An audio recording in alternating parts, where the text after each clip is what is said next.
Hey guys, and welcome back to How Logical. In this tutorial, we're gonna look at how to create a workspace in your Google Drive. Now let's begin. Do note that I have already logged into my account. In case you have not, do log in. It is quite easy.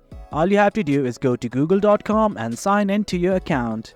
Now let's simply try to create a workspace. At the left side of the screen, you can see something called as Workspaces. Simply click on it. And from here, something like this will open up. Firstly, you will see something like this, create your own personal workspace. And just below it, there is a button like this that says create workspace. Click on the button right now. Then it's gonna ask you to name your workspace. I'm simply gonna leave it as it is and hit on create. Finally, it's gonna ask you to add some files to your workspace. You can simply add them by clicking on this add files button. But right now I don't want to do that, so I'm just gonna hit undone. And guys, that is it. That is how you create your workspace in Google Drive. Hope you guys found this video informative, and for more content like this, do remember to hit like, share and subscribe.